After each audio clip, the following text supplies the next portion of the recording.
Bonjour les cousettes, bienvenue sur le tuto fil.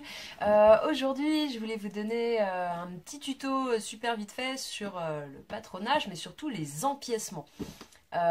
Imaginez, vous avez un patron tout simple, vraiment archi tout simple, et vous vous dites oh non, ça va pas du tout, il manque un petit truc. Et bah, perso, quand ça m'arrive, le petit truc qui manque, c'est bien sûr les empiècements. Alors moi, je mets beaucoup de triangles, mais là aussi, ça en est. Là, ils sont un peu ratés, je vous expliquerai après pourquoi. Et voilà, donc les empiècements, comment modifier son patron pour avoir des empiècements sympas. Alors là, je l'ai devant, mais j'en ai aussi dans le dos. Et pareil pour le pull, hop, hop, là, il y en a un peu partout, tac, tac. Et voilà, donc les empiècements, c'est la vie, j'adore ça, je trouve que... Et ben ça donne du peps, j'adore en avoir dans le dos, vous savez, les triangles dans le dos, ou tout ce qui est un peu bizarre dans le dos, j'adore. Voilà, je trouve ça tristou, un dos tout simple, tout... Je sais pas, je trouve ça tristou. Allez, c'est parti. Alors, imaginons... Vous les voyez là? Ouais. Imaginons, là, je vous ai fait des tout petits patrons. Que vous avez votre patron. Vous le reconnaissez, l'encolure, l'emmanchure, la taille. Et là, j'ai juste mis le signe du demi-patron, comme quoi ça posait au pli du tissu. C'est bon, vous me suivez? À partir de ce patron de base très très simple, et ben on va réaliser tout simplement un empiècement comme celui-là. Voilà, un devant. Sachant que ce soit devant ou dos, c'est même combat, ça marche pareil. Donc, hop, on part du haut et on trace jusqu'en bas. Donc là, j'ai tracé ma moitié de triangle. Alors réfléchissez quand vous faites vos empiècements, quand elles sont au pli, le triangle il sera 2 fois plus grand quand il sera ouvert sur le tissu. Donc à vous de voir si vous voulez un gros triangle ou un petit triangle. Maintenant, ça c'est notre patron. Je découpe mon triangle.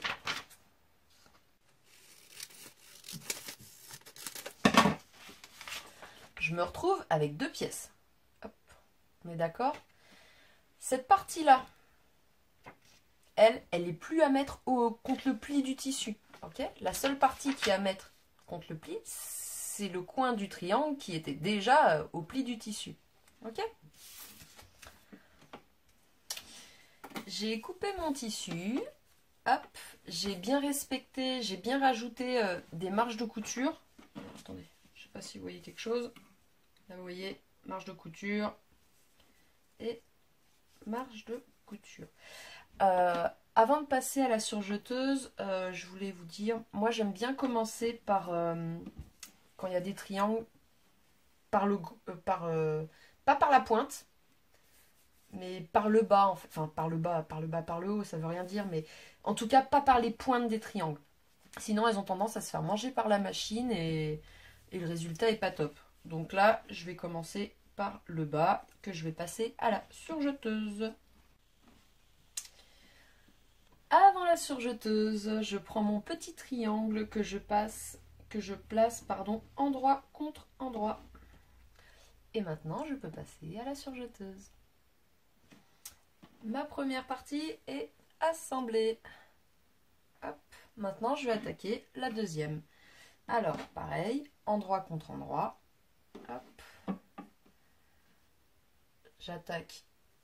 Bon, bah là, il se trouve que c'est par le bas. Épingle et surjeteuse.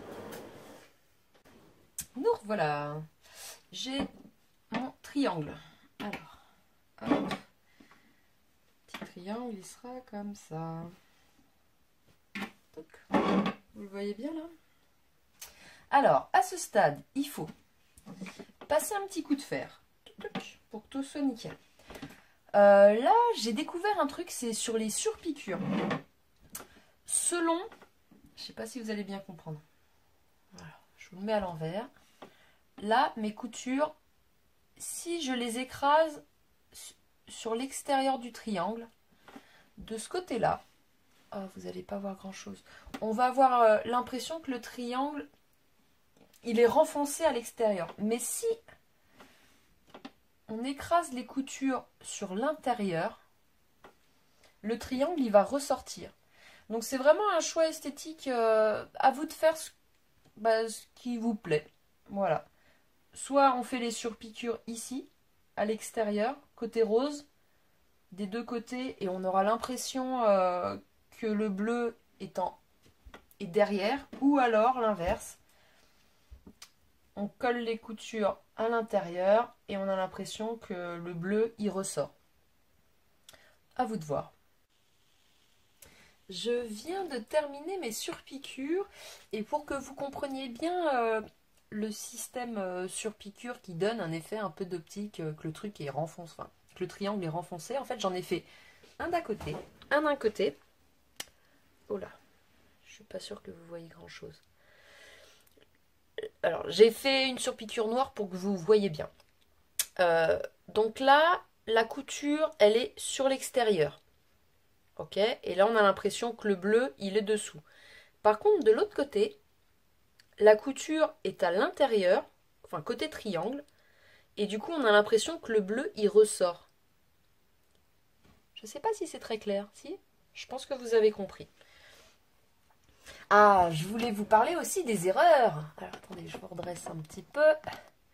Par exemple, pour ce haut, là, j'ai voulu mettre donc un joli empiècement blanc, sauf que c'était du lycra à double élasticité. Donc très stretch, alors que le noir n'avait qu'un seul sens d'étirement. Et du coup, il est tiré de tous les côtés et il gondole de tous les côtés. Donc c'est pas le bon plan. Quand vous faites les empiècements, il faut vraiment respecter, prendre deux tissus qui ont plus ou moins la même élasticité, mais surtout s'il y a un sens d'élasticité, vous gardez un sens d'élasticité. Vous amusez pas à jongler un sens et deux sens parce que le résultat, au début ça allait et puis au bout de 2-3 lavages, il n'a pas du tout supporté, moi, hein, ça l'a pas fait du tout. Voilà, donc respectez bien les sens d'étirement des tissus. Voilà, j'espère que vous avez compris. Là, ce qu'on a fait pour le devant, bien sûr, vous pouvez le faire, hop, ça fait comme ça. Vous pouvez le mettre dans le dos. Alors, je vais vous montrer Maude. Voilà, par exemple, ce pull-là. Donc, j'ai commencé par assembler ces deux côtés, le gris et le chiné. Après, j'ai rajouté la bande. Ces deux côtés ensemble. Pardon. J'ai cousu ces deux côtés ensemble. Et après, j'ai assemblé ces deux panneaux à ce côté-là, jusqu'en bas. J'espère que ce petit tuto vous aura été utile. Si vous avez des questions, n'hésitez pas à me demander hein, sur la page Facebook Le Tutophile ou sur YouTube. Voilà, les empiècements, franchement, moi j'adore. Je m'exprime en empiècement. J'ai pas une sape qui a pas un empiècement. Dernièrement, vous avez vu, là, on a mis... je suis très jersey, mais en ce moment, j'essaye d'incorporer à la place du jersey, de mettre un petit peu de dentelle. Ça rend super bien. Donc, n'hésitez pas, c'est vraiment simple à faire. Au pire, vous vous entraînez avant sur des chutes, hein, mais il n'y a pas vraiment de difficulté au niveau des empiècements. J'en ai pas parlé. Si, j'en ai parlé. Rajoutez bien des marges de couture au niveau quand vous avez coupé votre patron et que vous reportez sur le tissu. N'oubliez pas les marges de couture des empiècements, quoi. Hein. Sauf là où il y a le pli, mais voilà. Faut pas oublier les marges de couture.